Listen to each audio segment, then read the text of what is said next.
Hi, my name is Mark Maximov, and I'm calling about Columbia Bagel Shop, or I think it might have just been called Columbia Bagel. It was on 110th and Broadway, and I think it closed in 2004, and I attended Columbia from 1990 to 1994, and was, I wouldn't say quite a daily patron of Columbia Bagel, but very close to it, especially certain semesters. One of the good things about it, it was open 24 hours, and I had engineered my college schedule so that I had no classes that started before noon most semesters, and that was very handy to be able to walk down to Columbia Bagel at any hour of the night and get their bagels. And I have to say about their bagels, they were bagels made the right way, or the original way, or the authentic way, I guess. These bagels were made with malt instead of sugar. Most bagels are made with sugar, but the original recipe is with malt, and that's how Columbia Bagel made theirs. And apparently it was for that reason that if you went to Zabar's for a bagel, they served Columbia bagels, or they sold Columbia bagels. And even though H&H, the famous H&H Bagels, was right around the corner from Zabar's, which a lot of people, love and regard as the authentic New York bagel. Not so, according to Zabar's. It was Columbia Bagels that had the real thing. They also had these things called energy bars, and I'd never heard of that exact piece of food until I got to New York. And an energy bar was like, it was like a thick bagel. Well, it was made with bagel bread, and it looked kind of like a big piece of poop. It looked like what it was going to be looking like when it came out the other end. And it had raisins and I think walnuts, and it was just this big, dense, chewy thing that it would give you energy. It was almost like half of a meal. And I used to eat those a lot because I was on the crew team, and I was on the weightlifting team, and I needed a lot of calories, and this thing was just dense and filling and very delicious. The other thing about Columbia Bagel, about their food that was good, is that they had very, very good cookies. And I remember I had grown up in Tucson and got to New York City, and there was this place called Mrs. Fields, and I'd never heard of it. They hadn't had it in Tucson yet, and I don't know where the chain started, but I got to New York and people said, "Oh, Mrs. Fields cookies," and they were other kids from the suburbs too, and Mrs. Fields was well known in some places, I guess. And I tried them, and they were very delicious. And then at some point in my college years, I tried a cookie from Columbia Bagel, and it was exactly as delicious as a Mrs. Fields cookie. And I was surprised at that because Mrs. Fields, it had this kind of upscale, expensive cookie kind of feel to it. At least it did to me, a kid from the suburbs. And Columbia Bagel cookies were unpretentious, and I don't remember how much they cost, but it wasn't very much. And they were super delicious, and so I went around telling everybody that Columbia Bagel cookies were equally good as Mrs. Fields cookies. So I ate those a lot too. And they had the full complement of bagels. They had, egg and wheat and salt and poppy and sesame and all the standard retinue bagels.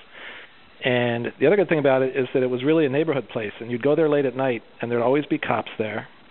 Not always. I should mention that it was a very skinny bagel shop, and there was no place to sit down. You could only stand in a line and buy your bagels and then leave. So there was no place to eat the bagels inside. Everything was to go. But there was always cops in there getting their bagels and coffee and stuff, and there was people from the neighborhood. And it was one of those places that is a good chance for college kids to kind of mix with the neighborhood a little bit, because Columbia is unlike NYU, it's in its own little kind of sheltered, walled-off part of New York that's it's very separate. And so you go out in the neighborhood, and then, that was the amount of mixing you did with regular New York life. And you could live a very sheltered college life up in Columbia at Morningside Heights if you didn't get out much, and some did more than others. But it was nice to go to Cornet, which is still there, which is a great pizza place. It has giant slices of pizza for very cheap, such that one slice, pretty much no one can eat two slices. One slice is a meal. But the amount of caloric activity I was expending in college, first on the crew team and then as the president of the weightlifting club in college, I was working out really hard 6 days a week, and I ate ridiculous amounts of food that if I ate today, I would weigh 300 pounds. But I would go to Cornet and get a big slice of pizza, and then to Columbia Bagel, and I'd either get an energy bar or a bagel. And it was just such a satisfying journey. You know, just a few blocks south, you get filled up with hot, delicious food. Hot in the case of the pizza, not so much. Well, sometimes the bagels were hot, and they were really good then too.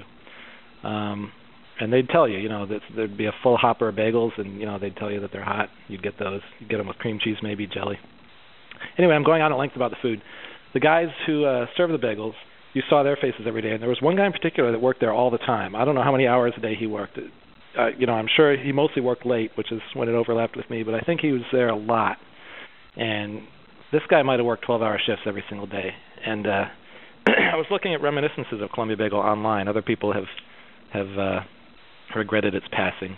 And somebody said, was that person a man or a woman? And I believe they're talking about the guy that I'm thinking of. And he did not look like a woman. Or if he did, he looked like a very, very unattractive woman.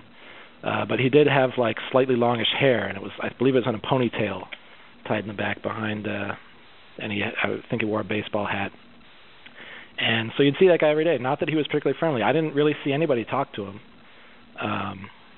He might have been friendly with some customers, but he mostly was just all business.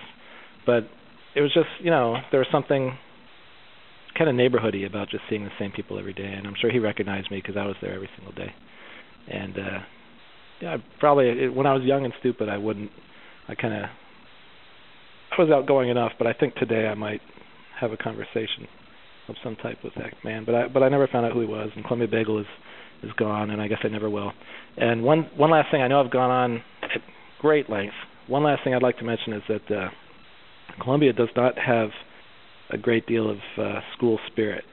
Stereotypically, it's like you're in New York, and when you're in New York, you kind of learn to be too cool for everything, and there's so many distractions in the city, and so that, you know, it's not like in a little college town. It's in all of New York, and you know, there's really a lot pulling you in all directions. So there's not a lot of like alumni spirit at Columbia. They have teeny tiny reunions, and the basketball team, you know, if they had a good team, they would, you know, draw small crowds. But you know, the football team, nobody ever showed up for those games.